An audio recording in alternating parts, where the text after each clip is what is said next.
ओम शांति। हमारी आज की पुस्तक है नारी तू कल्याणी बन।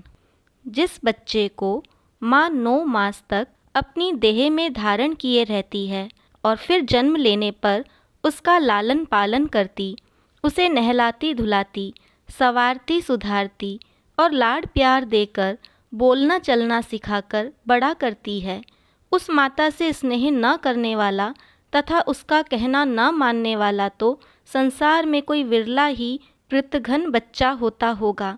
परंतु यदि माँ बच्चे को बोलना तो सिखा दे, पर क्या बोलना है और क्या नहीं बोलना यह न सिखाए, अर्थात यह न समझाए कि मीठा बोलना है, कड़वा नहीं बोलना, सत्य बोलना है, असत्य नहीं बोलना, स्वयं को आत्मा मानकर शालीनता से बोलना है, देह मानते हुए नहीं बोलना, तो मानो कि माँ स्वयं ही अपना कर्तव्य पूरा नहीं करती। इसी प्रकार जो माता अपने बच्चे को अंगुली का सहारा देते हुए खड़ा करके चलना सिखाने की चिंता और मेहनत तो करती है, परंतु भविष्य की किस राह पर और कैसे चलना है, अर्थात मानव का चाल चलन कैसे हो, यह नहीं सिखाती, वह भी अपने कर्तव्य को ठीक रीति से नहीं निभाती। जो बच्चे का जन्म होने पर उसकी जिह्वा पर शहद रखती या शहद से ओम तो लिखवाती है, परंतु उसे ओम के अर्थ स्वरूप में नहीं टिकाती या उसके स्वभाव एवं वाणी में शहद जैसी मधुरता नहीं भरती, वह भी गोया अपना फर्ज पूरा नहीं करती। जो माता बच्चे को स्कूल में सांसारिक विद्या पढ़ने के लिए तो तैयार करती, तन मन धन लगाती और उसे स्कूल जाते देखकर खुश भी होती है, परंतु बच्चे को सदा खुश मिजाज, खुशहाल और खुश दिल बनाने वाली आध्यात्मिक विद्या नहीं पढ़ाती, वह भी गोया उससे सच्चा स्नेह नहीं करती और उससे सच्ची मित्रता नहीं निभाती, क्योंकि वह बच्चे के जीवन की ठीक एवं सुदृढ़ नींव नहीं रखती। शरीर के विकास पर ध्यान देते हुए भी जो माँ बच्चे की आत्मा के अथवा चरित्र के विकास पर ध्यान नहीं देती, गोया वह बच्चे, परिवार, समाज तथा संसार के प्रति अपने आवश्यक कार्य की अवहेलना करती है, क्योंकि ऐसा बच्चा बड़ा होकर सुखमय जीवन जीने की कला न जानने के कारण स्वयं भी अशांति का अनुभव करता है और संसार में भी अशांति ही फैलाता है। अतः महिला, ओ माता, तुम्हें यह तो याद रखना चाहिए कि तू ही मानव का पहला गुरु है, तू ही जग जननी है, अतः अब जग जननी बन, तू कल्याणी बन, तभी इस जगत का कल्याण होगा। कौन कहता है कि नारी अबला है? जिसने बड़े बड़े चक्रवर्तियों और छत्रपतियों को अपनी गोद में खिलाया और उन्हें संस्कारी बनाया, जिस माता ने करोड़ों लोगों के मन पर शासन करने वाले ध्रुव, शंकराचार्य, ईसा मसीह, महात्मा गांधी आदि जैसे महापुरुषों को धर्म का पहला पाठ पढ़ाया, जिस माता ने श्री कृष्ण और श्री राम जैसे देवताओं को जन्म दिया, उस माता को अबला कौन कह सकता है? शताब्दियों से अबला अबला कहकर ही नर ने नारी को अबला सा बना दिया है, वरना नारी तो अपने वास्तविक स्वरूप में शिव शक्ति है और देवी है। आध्यात्मिक दृष्टिकोण से तो हर एक आत्मा पुरुष है और शरीर प्रकृति है, अतः अपने लक्ष्य को जानकर उसकी प्राप्ति के लिए पुरुषार्थ करने वाली नारी भी पुरुष ही है। इसलिए महिला, ओ माता, तू अपने शुद्ध स्वरूप को जानकर स्वयं को सबला मानते हुए अपना कर्तव्य रूप शस्त्र उठा और ललकार कर, तू अबला नहीं कल्याणी है, अब तू जगदम्बा सम कल्याणी बन। नर तुझे अबला कहे, यह तो घोर अनर्थ है, तुझे नर्क का द्वार कहे, यह तो अंधकार है, हाय तुझे वे विषय की गुड़िया समझने लगे, यह तो अत्यंत पापाचार है, यह तो मानवता पर धिक्कार है, कलंक है। नारी तू अनुसुईया बन, ब्रह्मा विष्णु शंकर भी जिसे माता कहे, तू वह तपस्विनी बन, तू योगाग्नि की ज्वाला बन, नर्क का द्वार कहने वाले अपकारियों पर भी ज्ञान द्वारा उपकार करके तू जग उद्धारक बन, तू कमल पुष्प सम पावन बनकर विश्व कल्याणी बन। नारी तू हदों को तोड़, तू संकीर्णता को छोड़, तू विकारों से मुख मोड़, स्वयं को जगत की माता समझ। क्या लाखों करोड़ों लोगों की क्रंदन ध्वनि तुम्हारे कानों में नहीं गूंजती? माँ, ओ ज्योतियों वाली माँ, क्या ऐसी पुकार तुम्हें सुनाई नहीं देती? बच्चे रात रात भर जागरण कर तुझे पुकारते रहे और तेरी जय बोलते रहे, तब तुझे नींद कैसे आ सकती है? अब उठ, जाग, पहले अपनी ज्ञान ज्योति जगा, स्वयं जगत माता रूप धारण करके मनोविकारों पर विजय प्राप्त कर और भक्तों को अपने दैवी रूप का साक्षात्कार करा। अब तू वरदानी बन, ओ माता, अब कल्याणी बन। क्या तू यह तो नहीं सोचती कि ज्योतियों वाली माता कोई और है? कमल पुष्प निवासिनी, वीणा वादिनी, असुर संहारिणी देवी रूपा नारी तो चिरातीत में हुई है, और कि तू वह नहीं है? यही तो वास्तव में तुझे अपने मातृ स्वरूप की विस्मृति है, जिसके परिणाम स्वरूप आज जगत का यह हाल हुआ है। उठ, अब अपने स्वरूप को पहचान, अब वीणा को हाथ में ले और जगत को ईश्वरीय विद्या के मधुर गीत सुनाकर आनंद विभोर कर दे। अच्छा, अगर तू वही देवी नहीं भी है तो देवियों की संतान तो है। क्या हंस का वंशज हंस कोयल की संतान कोयल नहीं होती? अतः वास्तव में तू देवी और देवताओं ही की वंशज है। इसलिए ही तो भारत की नारियों के नामों में देवी शब्द प्रयोग होता है और मंच से वक्ता लोग महिलाओं को देवी कहकर संबोधित करते हैं। पुनश्च इसलिए ही तो भारत की नारियों के नाम चिरातीत से शांति, संतोष, सरला, प्रेम आदि आदि किसी दिव्य गुण ही को लेकर रखे जाते हैं। अतः वास्तव में तेरा आदि स्वरूप देवी ही है। तू अपनी वास्तविकता और वंश को जान, उठकर ज्ञान की ज्योति लेकर जन जन की आत्मिक ज्योति जगा। अब इस सृष्टि रूपी वृद्ध घर में घटाटोप अंधकार है। अब तो तू ज्योति द्वारा अंधकार को मिटा।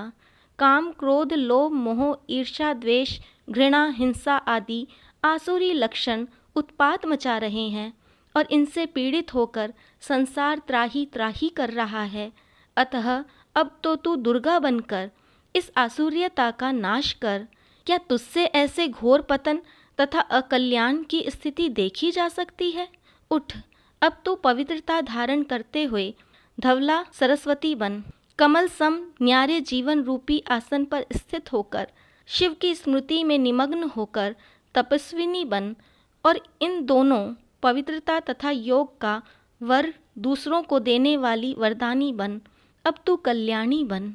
जब घर में वधू आती है तब क्या लोग यह नहीं कहते कि घर में लक्ष्मी आई है? क्या भारत की चिरकालीन प्रथा के अनुसार नारी को गृह लक्ष्मी की संज्ञा नहीं दी जाती?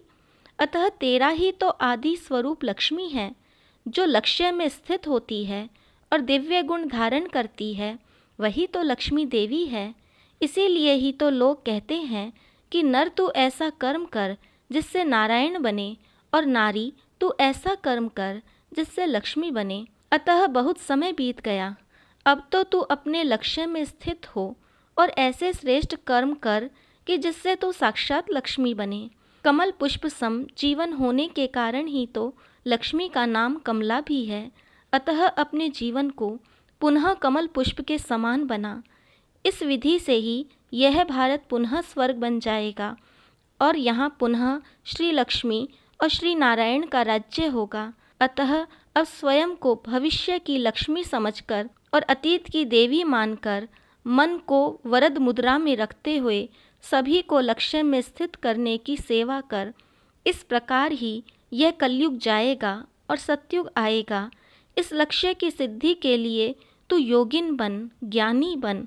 काली द्वारा जिन महिषासुर, रक्तबीज, त्रिपुरासुर आदि के संहार का आज भी गायन है, वे असुर कोई भयावह आकृति वाले किसी विशेष जाति के व्यक्ति थोड़े ही थे। महिषा तो अविवेक की अथवा मंद बुद्धि की प्रतीक है। उसकी कालिमा मनोविकारों द्वारा एकत्रित हुई कालिमा की द्योतक है और उसके हाथ में शस्त्र आत्मा को दुख पहुंचाने वाले प्रभाव के संकेतक है। रक्तबीज नाम नस नस में, खून की हर बूंद में घुसी आसुर्यता का बोधक है, अर्थात क्रूर दुर्गुणों का परिचायक है। ये आसुरियता आज ऊपर नीचे सब जगह तीनों पुरों में फैल गई है। अतः ऐसी आसुरियता का अंत करना ही गोया महिषासुर, रक्तबीज, त्रिपुरासुर आदि असुरों का संहार करना है। जो इस आसुरियता को काल का ग्रास बनाने वाली अर्थात इन्हें मार मिटाने वाली है, वही तो काली है। ऐसी माता जो मनोविकारों तथा दुर्गुणों को मारकर समाप्त कर देती है, वही तो वास्तव में काली माँ है अथवा दुर्गा है। काली माँ, दुर्गा अतीत में हुई केवल किसी एक माता का संज्ञावाचक नाम नहीं है, बल्कि यह तो कर्तव्यवाचक नाम है। हर एक ऐसी माता जो अपने मन से तथा जन जन के मन से अविवेक और आसुर्यता को मिटाती और विश्व को इनके अभिशाप से मुक्त करती है, काली माता अथवा दुर्गा है। जो माता ब्रह्मा, विष्णु और शंकर नामक त्रिदेव के गुणों को धारण करती हुई तथा परमपिता परमात्मा शिव से योग द्वारा आध्यात्मिक शक्ति लेती हुई संसार में जन जन को आसुर्यता के उत्पात से मुक्त करती है, वही असुर संहारिणी और दुख निवारिणी शिव शक्ति है।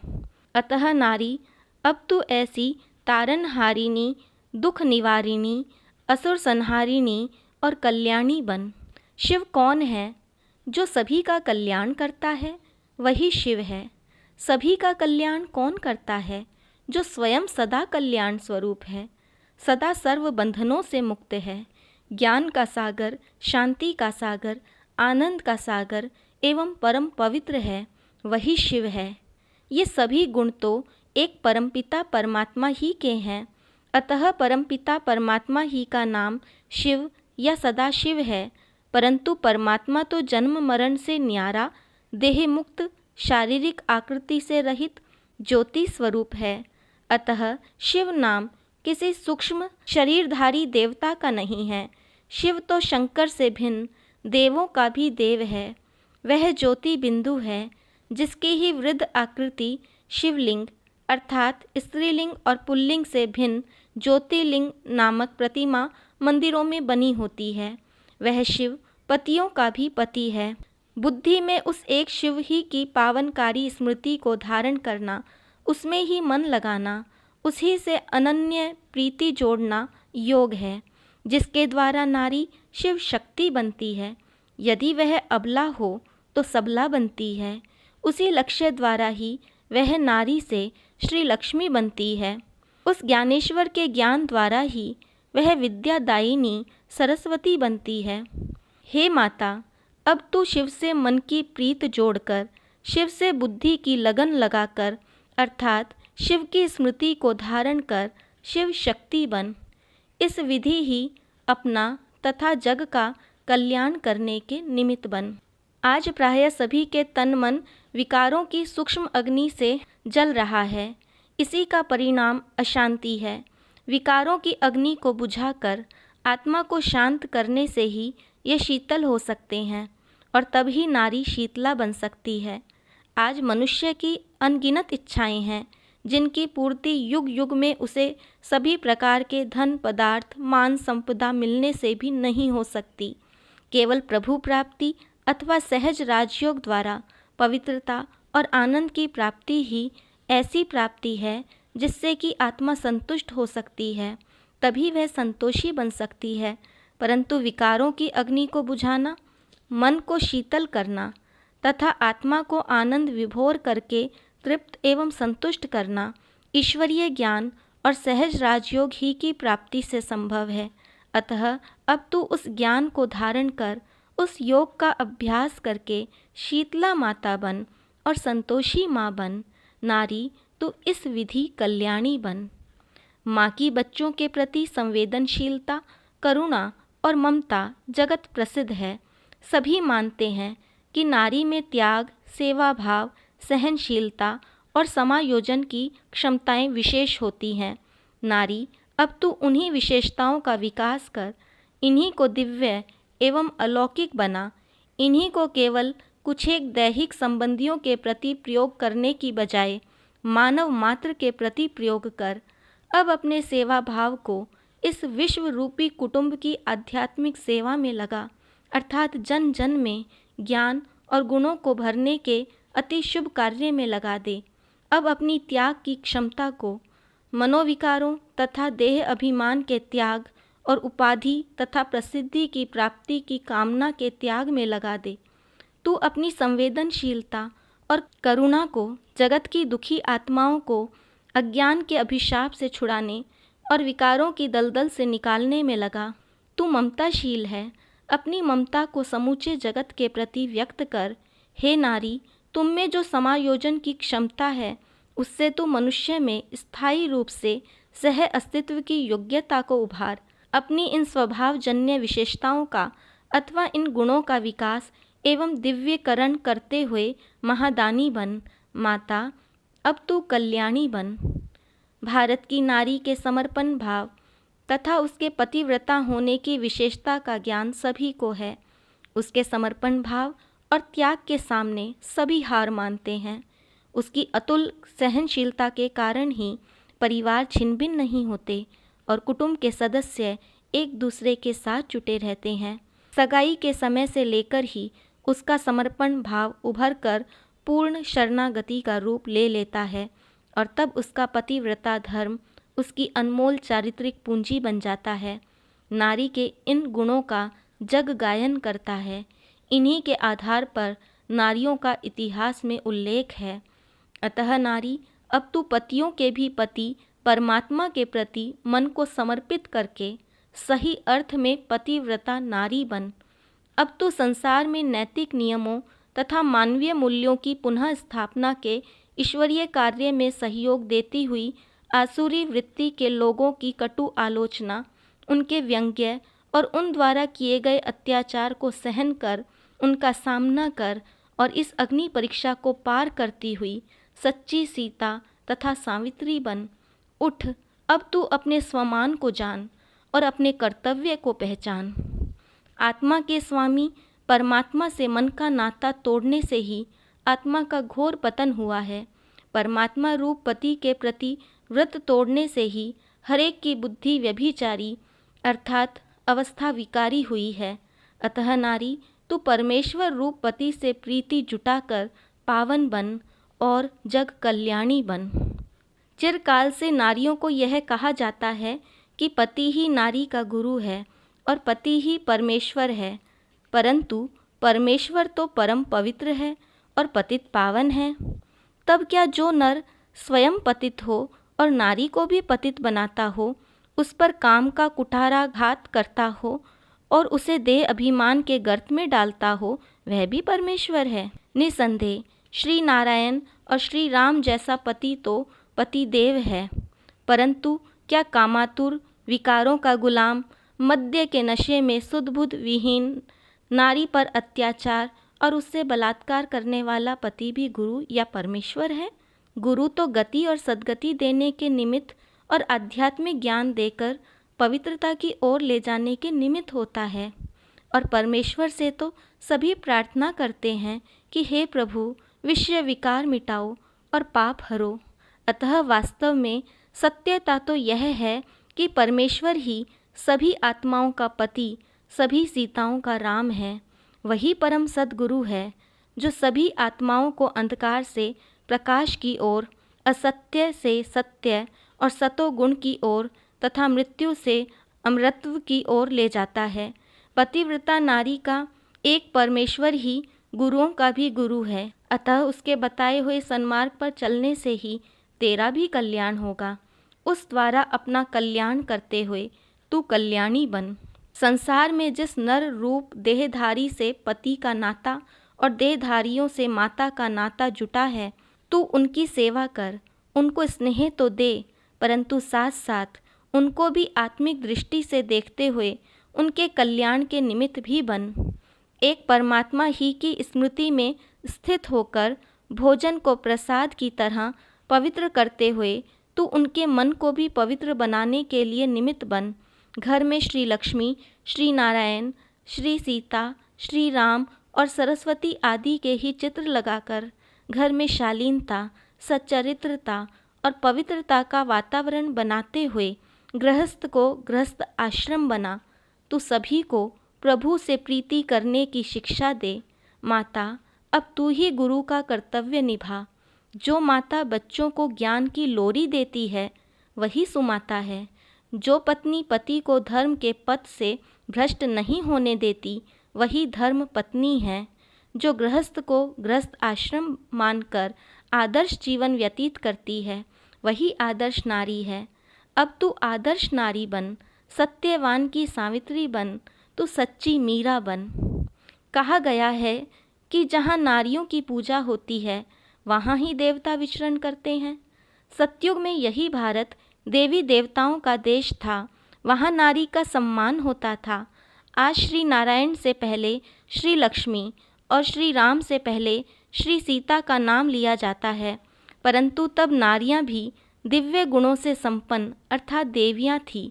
अतः अब तू पुनः दिव्य गुण संपन्न बन और दूसरों में भी दिव्य गुण भरने की निमित्त बन, तो यह भारत पुनः देवी देवताओं का देश बनेगा और यहाँ सतयुग आएगा। तब पुनः यहाँ नारी का सम्मान होगा और हर पुरुष भी महान होगा। अतः उठ, अब तू महान बन, स्वमान में स्थित हो और सतयुग की ओर अपने कदम बढ़ा। नारी, तू बलिदानी है, दूसरों का दुख तुझसे सहन नहीं होता और तू सभी बच्चों की सुख सुविधा के लिए अपना सब कुछ बलिदान करने को उद्यत होती है। अतः अब तू इन विकारों को शिव पर बलिदान कर, तब जन जन तुझ पर अपनी इस कलुषित वृत्तियों का बलिदान करेगा।